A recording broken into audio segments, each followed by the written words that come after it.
বোঝার চেষ্টা করব আদৌ তিনি মেজর ডালিম কিনা। আসসালামু আলাইকুম, আশা করি আল্লাহর রহমতে আমরা সবাই অনেক অনেক ভালো আছি, আলহামদুলিল্লাহ।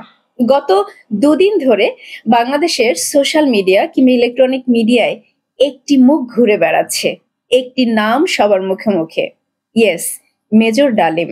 যেই নামটির সাথে জড়িয়ে আছে নানান রকম উপাধি। এই একটি মানুষ যিনি বাংলাদেশের মুক্তিযুদ্ধের ইতিহাসের গল্পকে পাল্টে দিয়েছেন। এই একটি মানুষ যিনি বাংলাদেশ জন্মের ইতিহাসকে নতুন ভাবে তুলে ধরেছেন বাংলাদেশের মানুষের কাছে। এই একটি মানুষ যিনি মিথ্যার আড়ালে লুকিয়ে রাখা আমাদের মুক্তিযুদ্ধের ইতিহাসের গল্পগুলোর সত্যের উন্মোচন ঘটিয়েছেন। তার সেই 2 ঘন্টা ব্যাপী একটি লাইভ সাক্ষাৎকারের পরে এই মানুষটিকে ঘিরে নানান জনের নানান রকম মতামত আমরা দেখতে পাচ্ছি। কেউ বলছে সে একজন খুনি, কেউ বলছে তিনি সত্যিকার একজন দেশপ্রেমিক, কেউ বা পরিচয় করিয়ে দিচ্ছে, দেখো পুরো পৃথিবী দেখো, এই হচ্ছে সেই মেজর ডালিম যিনি সত্যিকারের বাংলাদেশের একজন সূর্য সন্তান। মানুষ যে যার জায়গা থেকে তার চিন্তা চেতনার আলোকে ভিন্ন ভিন্ন মতামত দিবে, এটাই স্বাভাবিক। আমিও আমার জায়গা থেকে একটু ভিন্ন আঙ্গিকে এই বিষয়টিকে তুলে ধরার চেষ্টা করছি। আমার আজকের ভিডিওর মূল আলোচনার বিষয় হচ্ছে জাতির এই সূর্য সন্তান কিংবা কারো চোখে খুনি এই মানুষটি মেজর ডালিম, তাকে ঘিরে আমরা যে নানান রকম মতামত ব্যক্ত করছি, অর্থাৎ বিভিন্ন ভিডিওর কমেন্টসে কিংবা টেলিভিশনে প্রচারিত সংবাদ, সেই বিষয়গুলো নিয়ে একটু যুক্তির ভিত্তিতে কথা বলবো। চলুন তো প্রথমে আসা যাক একটি বাংলাদেশের জাতীয় চ্যানেল নাগরিক টিভির একটি সংবাদ, যেখানে এই মেজর ডালিমকে ঘিরে তারা কি প্রচার করছে।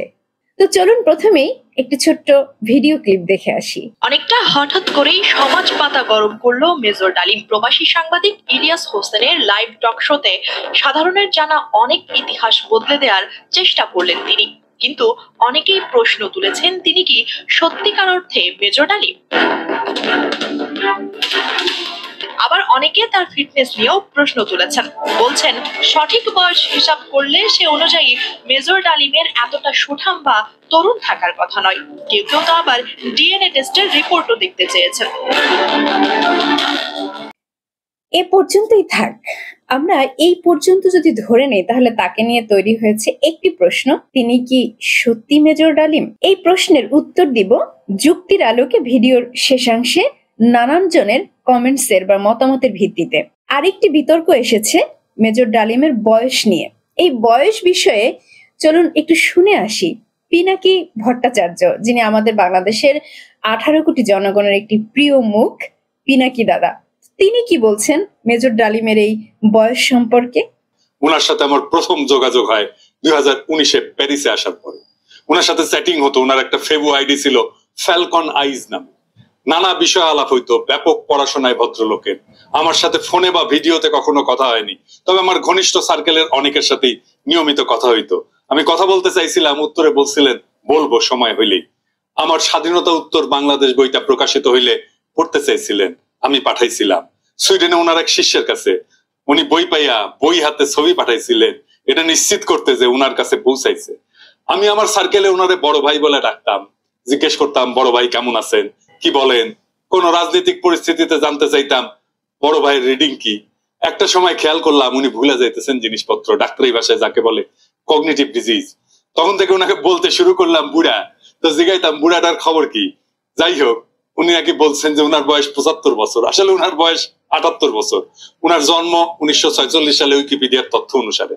64 সালে বিমান বাহিনীতে যোগ দেন, ঠিক 18 বছর বয়সে। বুড়া বয়সে 3 বছর কমায় বলছে আর কি, আমার অনুমান ভুলে বলছে। এপিসোডের স্ক্রিপ্ট লিখতে লিখতে ওনার ছবিটা খুঁজতেছিলাম, যে ছবিটা দেখাইলাম, আমার বই হাতে ছবিটা পাইতেছিলাম না। তো সুইডেনের বাইরে ফোন দিলাম, তো উনিও খুঁজতেছেন। এর মধ্যে বুড়া ফোন দিছে ওই সুইডেনের বাইরে। তো উনি যখন জানলেন যে আমি লাইনে আছি, উনি স্পিকারে দিলেন, আমি শুনতেছি। উনি বলতেছেন, আমাদের দুইজনকে স্পিকারে দিলেন। উনি জিজ্ঞেস করলেন পিনাকি কি দেখছে আমার লাইভ? আমি বললাম হ দেখছি বড় ভাই। তো সুইডেনের বড় ভাই ওনারা বলতেছেন, আপনি পিনাকির বই হাতে একটা ছবি তুলছিলেন না, আছে ওইটা? আমি শুনতেছি। তো বুড়া বলতেছে পিনাকি বই লিখছে নাকি? কই, আমি তো দেখি নাই। তো রিসেন্ট মেমোরি নাই হয়ে যাইতেছে, আর্লি সাইন অফ আলঝেইমার্স। যাই হোক, বুড়া আমাদের মাঝে আরো অনেকদিন বাইচা থাকেন। শুনলাম পিনাকি দাদার বক্তব্য। তার কথা মতে যে তিনি অনেক কিছু ভুলে যান, স্বাভাবিকভাবেই তিনি হয়তো তার বয়সটি বলতে ভুল করেছেন। বয়স সম্পর্কে একমাত্র ভালো জানেন মহান আল্লাহ তাআলা, আর বলতে পারবেন মেজর ডালিম নিজেই। এবার চলুন একটু অন্য বিষয়ে কথা বলি। অনেকে প্রশ্ন তুলেছেন যে এত বছর বয়স হওয়ার পরেও তার শারীরিক গঠন এতটা সুঠাম কিংবা সুন্দর কিভাবে? এটা আমার কাছে মনে হলো টোটালি একটা বোকা বোকা প্রশ্ন। কারণ একজন আর্মি পার্সন সে জানে তাকে কিভাবে সুস্থ বা সবল রাখতে হয়। স্বাভাবিকভাবেই সবাই তো আর আমাদের মতো ঝিমিয়ে ঘুমিয়ে খেয়ে দিয়ে দিন পার করে না। কিছু মানুষ নিজের যত্ন নেয়, তার শারীরিক গঠন ঠিক রাখার চেষ্টা করে, সুস্থ থাকার চেষ্টা করে। তারপরে তর্কের খাতিরে যদি মেনে নেই যে তিনি এখনো কি করে এতটা সুঠাম দেহের অধিকারী কিংবা এত সুন্দর সুস্থভাবে কথা বলছে, তাহলে প্রশ্ন হচ্ছে আমাদের বর্তমান অন্তর্বর্তীকালীন সরকারের উপদেষ্টা প্রধান প্রফেসর ডক্টর মোহাম্মদ ইউনূস, আমি যতটুকু জানি তার বয়স 85। তো এতটা বয়সেও তিনি যদি এতটা ফিট থাকতে পারেন, তাহলে কি অপরাধ মেজর ডালিমের? আমার কাছে মনে হয় তাকে যেমন খুনি নামে একটি ট্যাগ লাগানো হয়েছে, সেটা যেমন তার একটি অপরাধের জায়গা, আরেকটি অপরাধের জায়গা হচ্ছে তিনি নিজেকে কেন এতটা সুঠাম দেহের অধিকারী করেছেন, কেন তিনি শারীরিক ফিটনেসের ব্যাপারে এতটা সচেতন ছিলেন। এইসব হাস্যকর যুক্তিগুলো বা কথাগুলো যখন শুনি, সত্যি ভীষণ রকম বিনোদন পাই। এবার চলুন একটু ভিন্ন মতামতে। একজন খুব পরিচিত মুখ তিনি কমেন্টস করেছেন এভাবে যে আপনি যত যাই বলেন সে একজন খুনি, এটা তো মিথ্যা না। শহীদ আর বীরাঙ্গনার সংখ্যা কম হলে কি ৭১-এর যুদ্ধ হালকা হয়ে যায়? আর যে কারণেই খুন করুন সে একজন খুনি, আর এটা মোটেও প্রাউড কিংবা গ্লোরিফাই করার মতো ব্যাপার না। শুনুন, ১৯৭১ সালে যদি একজনও যুদ্ধে মরে, তাহলে সেটা বাংলাদেশি মরেছে, পাকিস্তানি না। কমেন্টটি গঠনমূলক বলতে পারি, তবে এখানে আমার কিছু আপত্তি রয়েছে। কমেন্টসকারী একজন ফিমেল, তাহলে আপনার কাছে ছোট্ট একটি প্রশ্ন হচ্ছে তিনি যে কারণে খুন করুক, সে যদি খুনি হয়ে থাকে, তাহলে অতীতের কথা বাদ দিলাম, ২০২৪-এর গণ অভ্যুত্থানে যে ছাত্র জনতাকে হত্যা করেছে যারা, তারা তাহলে কত বড় খুনি? যদি বিচার হয় এই খুনির, তাহলে এই যে ২০২৪-এর অভ্যুত্থানে যে খুনি, তার বিচার কতটা নির্মম কিংবা কঠিন ভাবে হওয়া উচিত? আপনি আরো একটি প্রশ্ন করেছেন, মানুষ ১ লক্ষ মরুক আর একজন মরুক, বাংলাদেশি মরেছে, পাকিস্তানি মরে নাই। আপনার প্রতি এই জায়গায় প্রশ্ন হচ্ছে তাহলে ২০২৪-এ একজন মরুক কিংবা ১০০০ জন, তারাও তো বাংলাদেশিই ছিল। আপনি বোধহয় একটু বুঝতে ভুল করেছেন ম্যাডাম। যেখানে ৭১-এ বাংলাদেশের মানুষ প্রাণ দিয়েছিল অন্য একটি দেশের হানাদার বাহিনীর হাতে, শত্রু দেশের হাতে, আর ২০২৪-এ স্বাধীন দেশে থেকেও বাংলাদেশের মানুষ প্রাণ দিয়েছে নিজ দেশে ক্ষমতার চেয়ারে বসে থাকা এক রাক্ষসী ডাইনির হাতে। আর আপনার কাছে শেষ প্রশ্ন হচ্ছে, আপনি একজন নারী, আপনি ভালো বুঝবেন, একজন ধর্ষককে যদি কোনো ধর্ষিতা হত্যা করে, তাহলে সেই ধর্ষিতাকে কি আপনি খুনি উপাধি দিতে পারবেন? তার সেই খুনটি করা কি যথেষ্ট যৌক্তিক নাকি অযৌক্তিক? তেমনি ভাবে একজন মানুষ যদি কোনো একটি মানুষ কিংবা পরিবারকে হত্যা করে পুরো দেশের মানুষকে মুক্তি দেয়, তাহলে সেটা তার কতটা অপরাধ? আমি মানছি হত্যাকাণ্ড হত্যাকাণ্ডই, কিন্তু পৃথিবীর ইতিহাস সাক্ষী দেয় এই ধরনের জাতীয় বিপ্লবে সবসময় অপরাধী কিংবা নিরপরাধ অনেকেই অনাকাঙ্ক্ষিতভাবে মৃত্যুবরণ করে, শহীদ হয়। যদি আমরা প্রশ্ন করি কেন এই বিতর্কের সৃষ্টি হলো, তিনি কি আদৌ মেজর ডালিম নাকি অন্য কেউ, তাহলে স্বাভাবিকভাবে উত্তর হচ্ছে আমরা বর্তমান যে তরুণ প্রজন্ম কিংবা আমাদের আগের জেনারেশন, তারা অনেকেই মুক্তিযুদ্ধের সময় আমরা জন্ম নেইনি কিংবা আমাদের মা বাবারাও অনেকে জন্মায়নি, অর্থাৎ দাদাদের প্রজন্ম যারা, তারাই এই মুক্তিযুদ্ধের গল্পের চাক্ষুষ সাক্ষী। তো তার মধ্যে দেখা গিয়েছে অনেকেই না ফেরার দেশে চলে গিয়েছে, কেউ কেউ হয়তো এখনো বেঁচে আছেন কিন্তু তারা বয়সের ভারে নুয়ে পড়েছেন। তাই হয়তো এই যে একটি দাবি তিনি আদৌ মেজর ডালিম কিনা, সেটির সত্যতাকে খুঁজে বের করাটা একটু কঠিন। তারপরেও বলেছিলাম যে আজকের ভিডিওটি যুক্তির আলোকে। তো আমি কিছু কমেন্টস কালেক্ট করেছি, আমরা এক এক করে সেই কমেন্টস গুলো দেখবো আর বোঝার চেষ্টা করব আদৌ তিনি মেজর ডালিম কিনা। তো চলুন এক এক করে কমেন্টস গুলো দেখে নিই। প্রথম কমেন্টস সাগর নামে এক ভাই লিখেছেন, বুঝতে শেখার পর থেকে বাবার মুখে মেজর ডালিমের গল্প শুনেছি, মনের মাঝে তখন থেকেই সে একজন হিরো ছিল। আজ তার নিজের মুখের কথা শুনে সেটার পূর্ণতা পেল। বাবা বেঁচে থাকলে আজকে আরো অনেক খুশি হতো। একটা সাক্ষী। এরপরে কামরুজ্জামান নামে আরো একজন ভাই লিখেছেন, আমার বাবা একজন সেনাবাহিনীর অফিসার ছিলেন। তিনি যা যা জানতেন সবই আমাদের সাথে বলেছেন এবং জীবন্ত কিংবদন্তি বীর মেজর ডালিমের বক্তব্য শুনলাম, যা 90% মিলে যাচ্ছে। কারণ সেনাবাহিনীর ভেতরের খবর একজন সেনা কর্মকর্তা ছাড়া সাধারণ মানুষ জানবে না, এটাই স্বাভাবিক।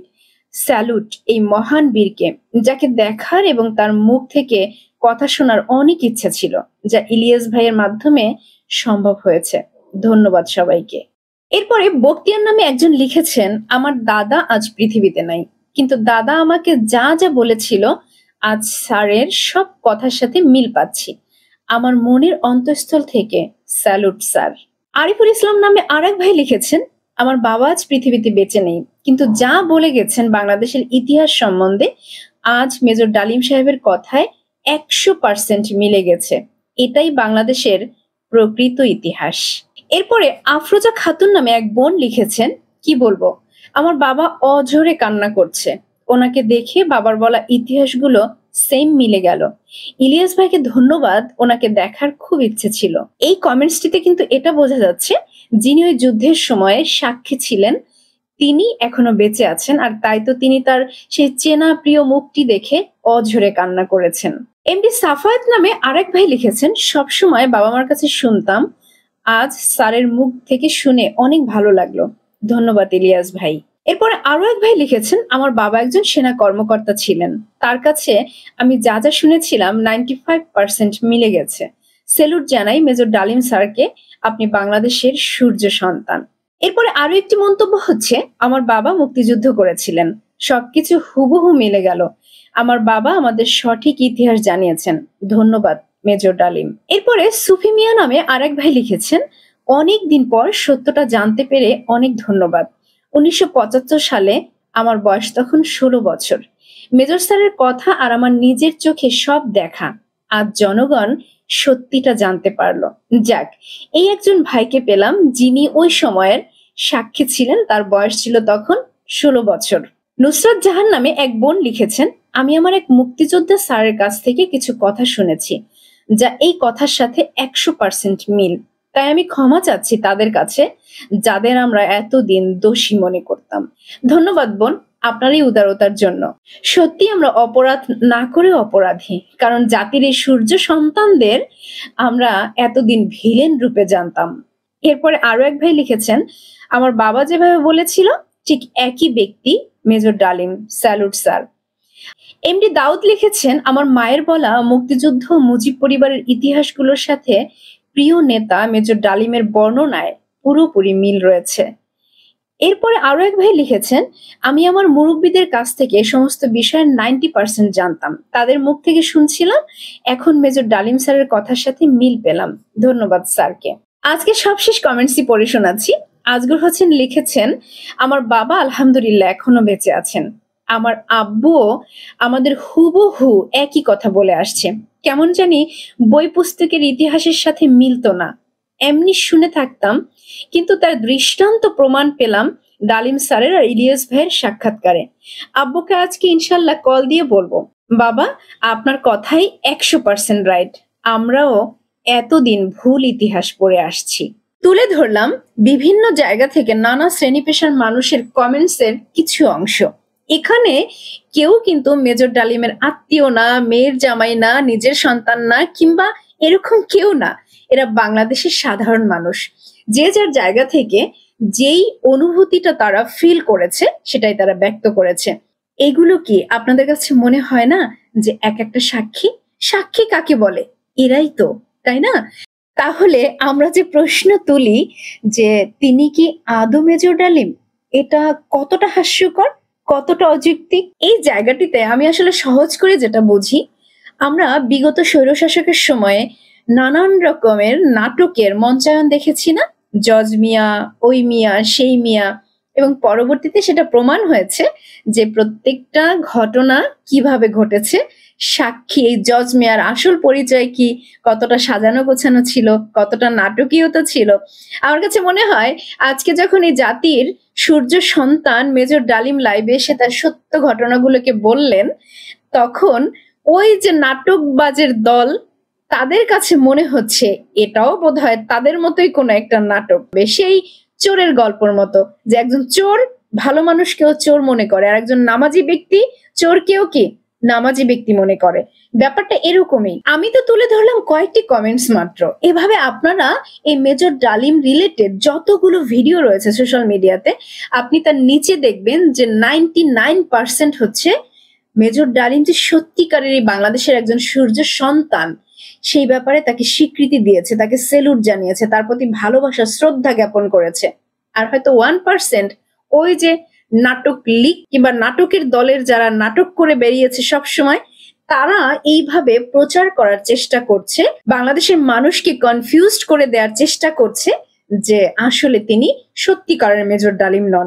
কারণ এটা তো খুব স্বাভাবিক, স্বাধীনতা পরবর্তী যে মুক্তিযুদ্ধের ইতিহাস, যে গল্প, যা কিছু এই আমাদের প্রজন্ম বাই প্রজন্ম তাদেরকে ইনজেক্ট করে দেয়া হয়েছিল, সেখানে কত কত কত ছিল না, জাতির রূপকার, এই জাতির পিতা, জাতির ছাতা, জাতির নাতা, জাতির খাতা, কত কিছু। তো সেই জায়গাটা যখন এইভাবে একেবারে সত্যটা সামনে এসে মিথ্যাকে বিলীন করে দিল, তখন স্বাভাবিকভাবেই তাদের তো একটু খারাপ লাগবেই, তাই না? তো যাই হোক, আমি আমার জায়গা থেকে তথ্য এবং যুক্তির ভিত্তিতে তুলে ধরার চেষ্টা করলাম আদৌ কি তিনি মেজর ডালিম নাকি অন্য কেউ। তবে শেষ কথা, আসলেই আমরা জাতি হিসেবে কেন এখনো এতটা পিছিয়ে আছি, কেন বারবার একটি দেশ স্বাধীন করার পরেও আমাদের বাংলাদেশের মানুষকে এভাবে রক্ত দিতে হয়, জীবন দিতে হয় একটু স্বাধীন নাগরিক হিসেবে বেঁচে থাকার জন্য, সেটার উত্তর আমি এখানেই খুঁজে পাই যে এরকম জাতীয় বীর যারা, জাতির সূর্য সন্তান যারা, তাদেরকে যখন এই এতগুলো বছর খুনি, নানান রকম অপরাধীর ট্যাগ নিয়ে তাদেরকে পালিয়ে বেঁচে থাকতে হয়েছে, নিজের দেশে তাদের জায়গা হয় নাই, আমরা এই জাতি হিসেবে কি আশা করতে পারি যে এ জাতি সত্যিকারের আলোর মুখ দেখবে? কোনোই সম্ভব নয় যদি না আমরা আমাদের ভেতরের এই কলুষিতাকে, এই দাসত্বকে একেবারে মাটি চাপা না দিতে পারি। যতদিন সত্যকে সত্য বলতে শিখবো না, যতদিন মিথ্যার জয় জয়কার হবে, যতদিন অন্যায় সবসময় মাথা উঁচু করে গলাবাজি করবে, যতদিন মিথ্যা এভাবে নাটকের মঞ্চায়ন হবে, যতদিন এদেশের নেতৃত্বে থাকা মানুষগুলো এই পারিবারিক বাপের ইতিহাস, স্বামীর ইতিহাস এইসবকে পুঁজি করা থেকে বের না হয়ে আসবে, ততদিন আমরা এই জাতি সত্যিকারের স্বাধীন হতে পারবো না, সত্যিকারের সোনার বাংলা গড়তে পারবো না। তো চেষ্টা আমাদের সত্যকে তুলে ধরা, আর বিবেচনা সম্পূর্ণই আপনাদের। আপনারা সত্যকে সত্য বলবেন নাকি মিথ্যাকে সত্য বলে আরো চালিয়ে দিবেন কিংবা সাপোর্ট করে যাবেন, প্রশ্ন রেখে গেলাম। তো আজকের মতো বিদায় নিচ্ছি, ইনশাআল্লাহ কথা হবে নতুন কোনো ভিডিওতে, নতুন কোনো বিষয় নিয়ে। সে পর্যন্ত আল্লাহ আমাদের সবাইকে অনেক অনেক ভালো রাখুক এই কামনায়। আল্লাহ হাফিজ, আসসালামু আলাইকুম।